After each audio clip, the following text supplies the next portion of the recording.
Alors, pour un petit peu expliquer, donc évidemment, on va faire petit webinaire. Donc, pour rappel, c'est volontairement en format court, donc 15-20 minutes, et le but est de présenter soit des fonctionnalités, soit expliquer des nouveautés, soit donner un petit peu de formation. Ici, c'est un peu un melting pot, donc on va expliquer une fonctionnalité qui est un nouveau développement, qui est la base, qui est le lien avec Isabelle. Donc, on va en profiter aussi pour montrer quelques petites fonctionnalités liées au paiement. Donc, j'ai pas mal de clients qui nous demandaient comment faciliter le paiement client, qu'est-ce qu'on peut faire pour être payé plus vite, etc. Donc, on va montrer deux, trois petites choses qui peuvent être simples à mettre en place. Et alors, on continuera avec deux, trois nouveautés qui n'ont rien à voir avec les paiements, mais de façon plus générale sur Mercator. Et enfin, vos traditionnelles Tu questions-réponses, m'as dit de le si faire. vous avez des questions. On va directement commencer avec Isabelle. Donc, Isabelle, qu'est-ce que c'est? Donc, il faut savoir que dans Mercator, évidemment, quand vous avez en comptabilité et que vous recevez des paiements, vous devez encoder vos financiers. Donc, vous recevez des paiements, vous vous connectez sur votre plateforme bancaire et vous réencodez un petit peu tout manuellement. Donc, pour un peu montrer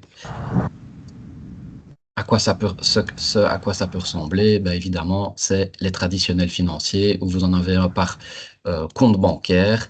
Et si vous n'avez pas de lien, il faut évidemment réencoder tout ceci pour dire que tel client a payé tel montant, par exemple. Voilà.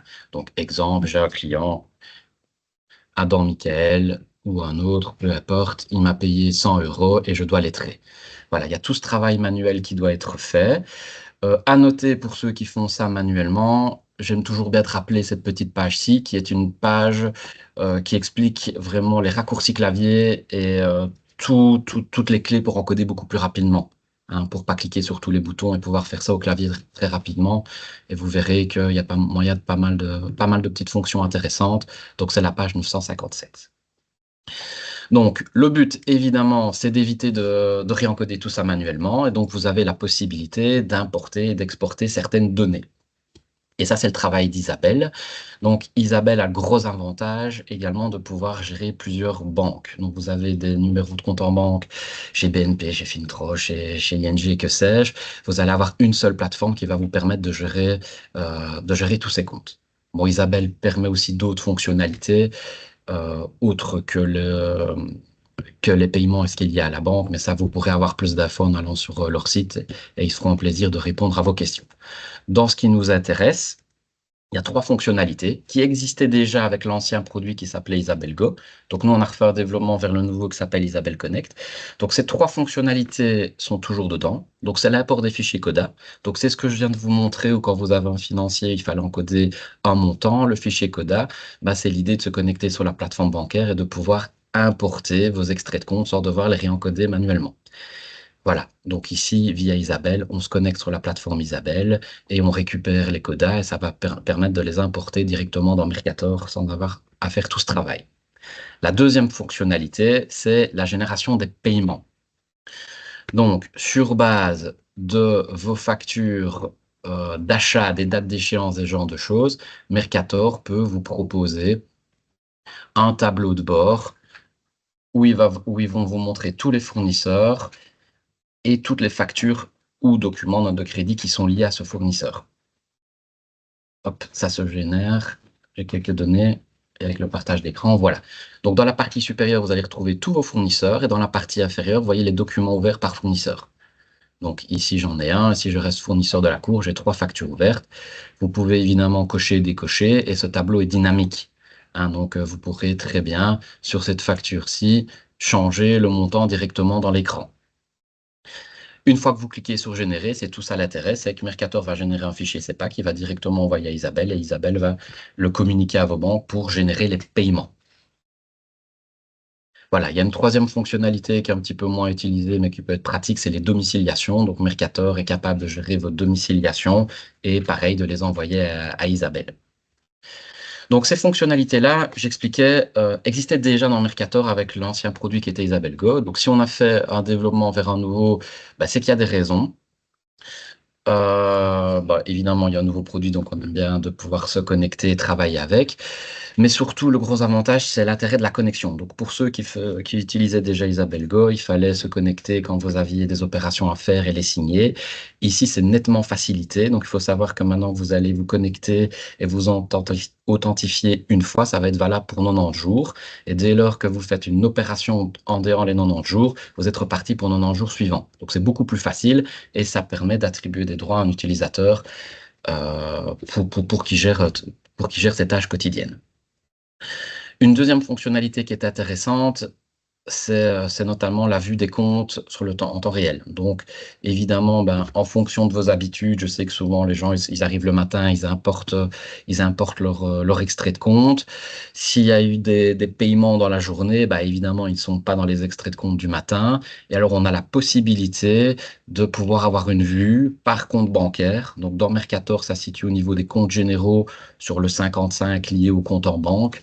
Vous allez pouvoir avoir une vue. Je vais agrandir la photo, l'image, un peu comme ceci, ce qui vous permet de voir en temps réel les paiements qui sont arrivés sur le compte sans qu'ils soient importés dans les extraits de compte et les codages. Voilà, donc ça, c'est les nouvelles fonctionnalités liées à Isabelle. Donc, comme je dis, Isabelle a d'autres produits, d'autres fonctionnalités. Vous pouvez rentrer en contact avec eux. Vous devez évidemment avoir un abonnement Isabelle pour avoir accès à ces fonctionnalités. Si vous avez besoin qu'on vous mette en contact, vous nous envoyez un petit message ou un petit mail et on vous mettra en contact directement avec les personnes chez Isabelle. Voilà. Donc ça, c'était pour le petit point sur ce nouveau développement, cette nouvelle fonctionnalité. On va maintenant vous montrer 2-3 petits tips liés au paiement. Petites choses qui peuvent être intéressantes et facilement implémentées. Alors, la première chose, c'est très basique et c'est très simple. Maintenant, c'est vrai que tout le monde ne nous demande pas toujours. C'est au niveau des modèles d'impression. Donc, je vais reprendre une facture. Hop, on reviendra à ceci après. Je vais prévisualiser ma facture. Voilà, c'est simplement l'intégration des codes QR. Donc ça, c'est quelque chose d'assez facile pour votre chef de projet à mettre en place. Par expérience, on a remarqué chez les clients chez qui on a fait ça, ils nous ont retourné l'information que ça a réellement bien fonctionné, notamment chez leurs petits clients, parce que c'est beaucoup plus simple pour effectuer les paiements. Et la communication structurée est directement intégrée dans les codes QR. Donc pareil, pour les lettrages, plus tard, c'est beaucoup plus simple.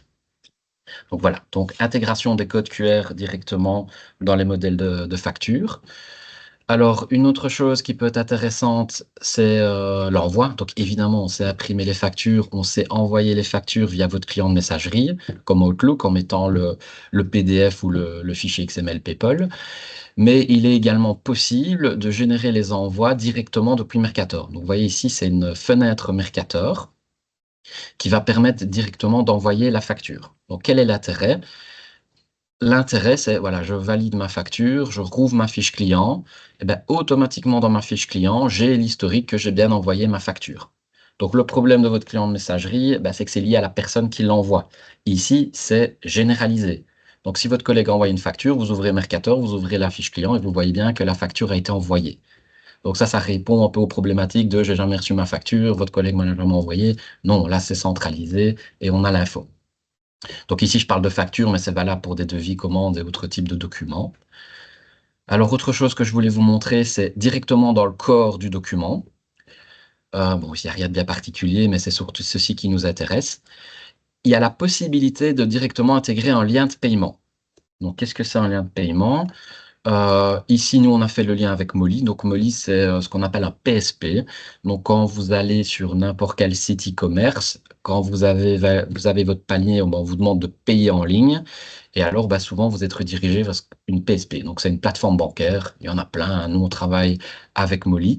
Et donc, l'intérêt, c'est quand vous envoyez une facture par mail, nous, on peut générer le lien de paiement. Et si le client clique dessus, hop, il va arriver sur une plateforme comme ceci, qui va directement lui permettre de payer comme s'il était sur un e-commerce. Voilà. Et donc ça, ce sont des petits trucs qui sont assez faciles à mettre en place et qui permettent un meilleur paiement.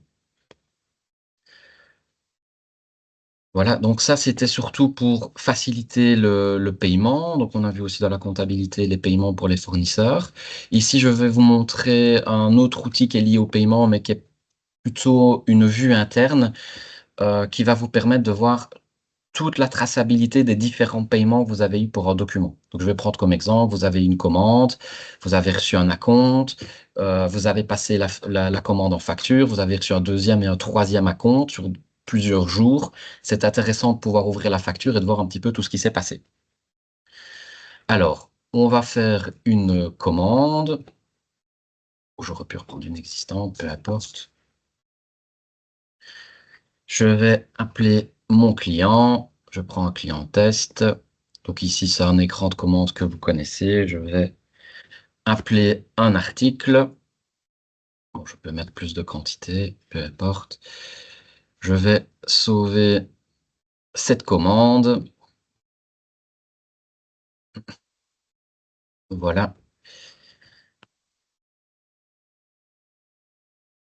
Oui, il y a une petite latence due au partage d'écran et vous êtes beaucoup connecté sur Teams.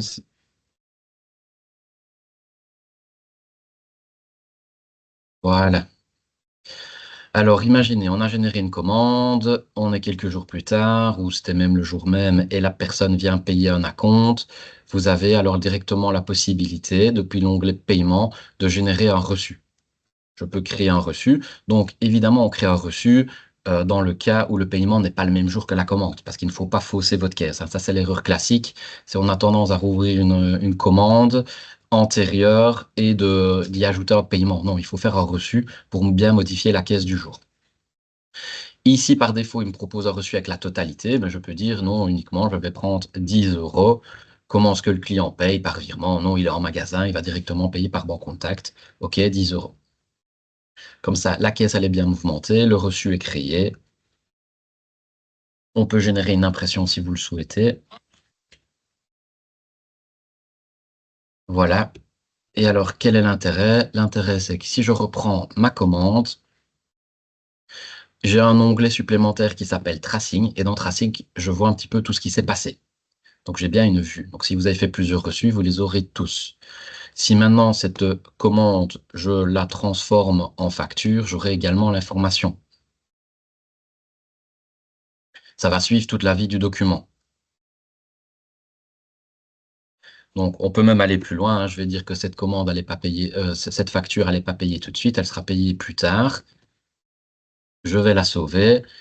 On va pouvoir rouvrir le document. Je vais pouvoir générer même un nouveau reçu lié à la facture et on verra que dans cet onglet tracing, j'ai bien la globalité de tous mes paiements. Alors, on va attendre que la facture soit générée. Donc ça, c'est vraiment très, très pratique pour les gens qui ont énormément de prises d'acompte où le cycle de vente peut durer sur plusieurs jours, plusieurs semaines. Voilà, donc on va faire une recherche sur notre facture. C'était celle-ci, je l'ouvre. Je peux, on va faire comme on a dit, hein, je vais générer un nouveau reçu. Hop, par défaut, vous voyez qu'il m'a proposé la différence. Donc c'était 121 euros, il a bien déduit les 10 déjà payés. On va prendre 50 euros qu'on va payer en cash cette fois-ci. Pardon.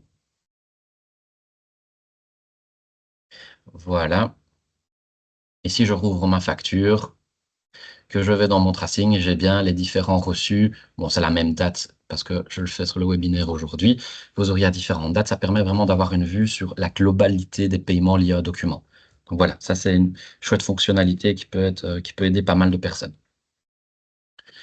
Une autre petite fonctionnalité qui peut être intéressante liée au paiement, mais là plutôt en comptabilité, ça se situe au niveau des rappels. Donc, justement, c'est le cas de le dire. Pour rappel, un Mercator est capable de gérer des niveaux de rappel qui peuvent aller de 1 à 9, qui peuvent être des rappels différents en fonction de la catégorie du client. On peut gérer des taux d'intérêt, des taux d'amende. Tout ça se lie au niveau du paramétrage. Les rappels peuvent être imprimés ou envoyés par mail, mais ce qui est intéressant, moi ici je n'en ai qu'un dans ma démo, donc c'est un écran qui ressemble fort à l'écran de paiement, ou si vous aviez plusieurs clients, vous aurez pu cocher, décocher, je peux modifier les niveaux, hein, donc je peux directement envoyer un rappel niveau 2, donc il y a toute une série de fonctionnalités globales liées au rappel qui sont toujours actives.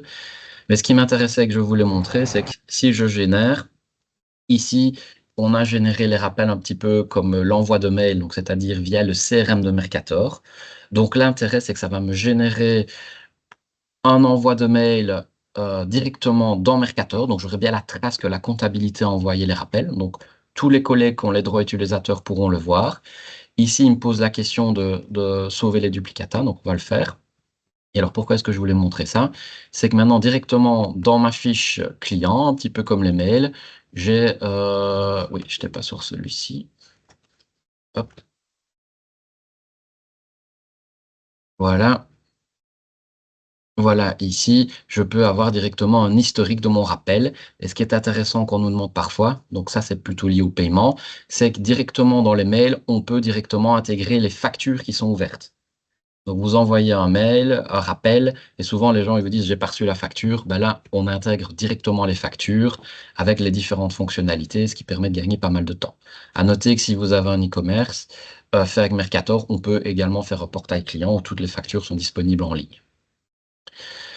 Voilà, petite fonctionnalité aussi qu'on a peut-être déjà montré, mais pour ceux qui ont zappé, on peut activer la prévisualisation directement dans tout, la gestion de documents. Hein, comme ça, automatiquement, ça marche ici en PDF, mais pour des Excel, Word, toute une série de documents. Voilà, donc intégrer les rappels, les factures dans les envois de rappels et pouvoir sauver ces envois directement dans Mercator. Autre petite fonctionnalité nouvelle qui peut être simple, c'est des gens qui n'ont pas accès à la comptabilité ou alors on n'a pas encore encodé l'extrait de compte, mais vous avez reçu le paiement sur base d'une communication structurée. Et ben maintenant en gestion commerciale, donc ici je suis bien dans mon historique de gestion commerciale pour la facturation. Donc c'est valable que pour les factures et les notes de crédit. Vous retrouvez le fameux L qu'on avait en comptabilité. Donc ça c'est pratique, c'est pas encore lettré en comptabilité, mais vous avez directement l'information en gestion commerciale que le document a été payé totalement ou partiellement. Voilà. Alors d'autres fonctionnalités liées au paiement que je vais rappeler, mais qui sont plutôt liées au magasin, c'est qu'on a les liens avec toute une série d'outils. Donc je rappelle que on est lié aux terminaux Atos. Donc petite parenthèse, vous avez peut-être, si vous avez des terminaux Atos Yomani, Atos a annoncé la fin du support et de la vente des Yomani, qui va s'arrêter, j'ai peur de dire une bêtise sur la date, mais je pense fin 2026. Donc il passe sur le nouveau terminal qui s'appelle le Saturn, et on est en cours de recherche et développement. Donc bon voilà, je ne vais pas trop m'avancer, mais a priori le développement devrait être fait. Mais sinon, on a bien le lien avec les Yomani ou les terminaux Ingenico, le Lane 5000, les Six Payments, donc tout ce qui fait partie du groupe Atos, mais ça, c'est plutôt pour le Luxembourg. Viva Wallet, les petits terminaux SumUp. Et alors, ça, c'est une nouveauté. Ça concerne tous ceux qui ont des points de vente en France. Donc, on a fait le lien avec l'association du paiement qui est le protocole CAIS, l'anciennement Acer. Et alors, ça permet de pouvoir se lier avec Ingenico France, Verifone. Enfin, il y a toute une série de terminaux qui sont maintenant intégrés directement.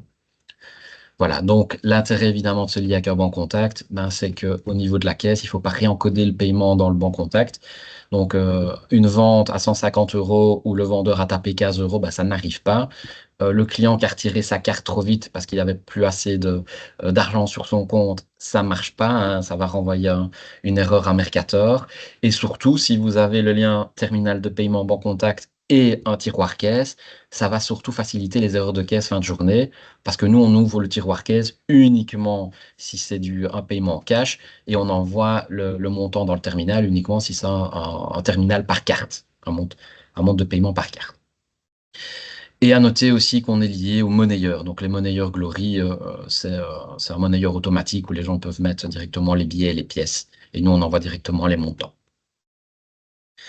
Voilà, donc voilà pour quelques petites fonctionnalités liées au paiement, que ce soit cash, B2B et certaines en comptabilité. Je vais maintenant vous montrer l'une ou l'autre nouveauté, des petites choses qui peuvent être intéressantes. Une nouveauté qui plaît assez bien et qui est très pratique, c'est les recherches avancées. Donc, je vais peut-être plutôt aller sur une fiche article. Alors, vous connaissez sans doute tous le filtre dans Mercator ou sur les différents signalétiques, vous pouvez faire une recherche. Si maintenant vous mettez votre Mercator à jour, vous allez, ou si c'est déjà le cas, vous avez peut-être vu l'apparition de ces petits carrés et rectangles jaunes. Qu'est-ce que c'est? Ça va permettre d'aller beaucoup plus loin dans vos filtres et dans vos recherches. Donc maintenant, ce qui est possible de faire, c'est qu'on va pouvoir gérer avec des petits sigles. Vous voyez, donc par exemple, ici sur mon prix, je vais pouvoir dire, tiens, trouve-moi tous mes articles qui ont un prix supérieur ou égal à 15 euros. Ou avant, je devais uniquement rentrer une valeur, hein. Je devais taper 15 et me retrouver tout ce qu'il y avait 15. Je peux également pouvoir faire des recherches sur les cases à cocher. Donc, je vais pouvoir, par exemple, dire, tiens, trouve-moi un peu, vous voyez ici, par défaut, cette petite case qui est moyennement cochée, ça signifie qu'on ne tient pas compte du champ. Si maintenant je décoche, il va me montrer ici tous les articles qui ne sont pas cochés, ou alors, si c'est coché, tous ceux qui sont cochés. Et ça n'existait pas non plus avant, de pouvoir se dire, tiens, trouve-moi tous les articles qui ne sont pas cochés sommeil. Voilà. Donc, il y a toute une série de fonctionnalités avec différents sigles. Les recherches du filtre précédent, donc les multicritères et ce genre de choses, restent toujours bien actives et d'actualité.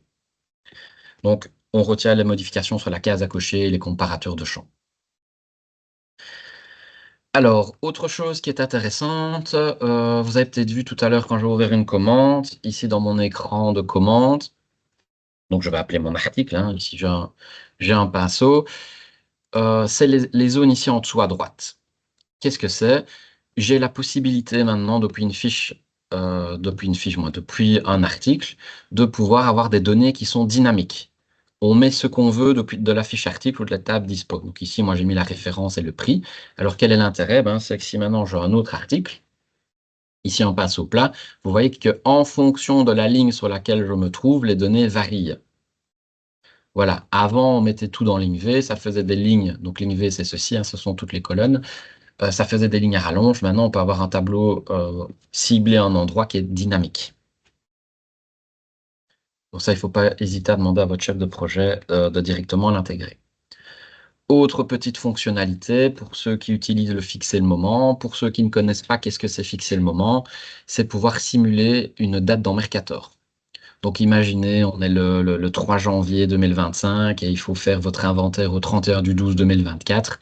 Vous pouvez ici fixer le moment, c'est-à-dire simuler le logiciel et dire, tiens, maintenant Mercator, on est le 31 décembre 2024 et pas le 3 janvier 2025. L'information est notée ici en dessous à droite, donc vous avez une vue. Alors là, donc ça existe et ça existe depuis pas mal d'années maintenant en Mercator. Ce qui est nouveau, c'est que maintenant on a un avertissement. Donc, quelqu'un qui avait mis un fixer le moment, il va boire un café, il revient, il oublie qu'il a mis un fixer le moment. S'il faisait une facture ou n'importe quel type de document, il oubliait qu'il était sur la mauvaise date. Maintenant, par défaut, on a intégré un message pour ne pas vous donner des sueurs froides et vous demander pourquoi il y a autant de documents à une mauvaise date. Alors, la dernière petite fonctionnalité que je voulais vous montrer, c'est au niveau des quantités de commandes commandées et livrées. Donc, je vais rouvrir mon bon de commande. Oui, ah oui, il fait bien de me rappeler que je vais fixer le moment. Là, j'ai oublié de l'enlever. Très bon exemple. Voilà. Je vais ouvrir mon bon de commande. J'appelle un client. Hop, je vais reprendre mon article pinceau. Le client, il vous a commandé 50 pinceaux. Et automatiquement, vous allez déjà lui en livrer 20. Donc ça, c'était déjà une fonctionnalité qui existait. Mais ce qui se passait avant, c'était que vous deviez noter 50 quantités, sauver votre bon de commande, reprendre le bon de commande, augmenter le statut en livraison et mettre par exemple la quantité livrée 10 ou 20 pièces. Maintenant, je peux directement ici dans la colonne quantité livrée mettre le nombre de pièces que je livre, par exemple 20, et automatiquement il va me sauver mon bon de commande avec la bonne quantité et il va automatiquement me pré-générer mon bon de livraison, vous voyez, avec la bonne quantité de livraison 20. Voilà, donc ça facilite le travail, on évite pas mal de clics et c'est beaucoup plus intégré. Donc je vais sauver mon bon de livraison, on va rouvrir la commande, montrer ce qui s'est passé. Voilà, on va attendre qu'il se génère, toujours cette mini latence à cause du Teams, je vous rassure, sinon c'est très fluide.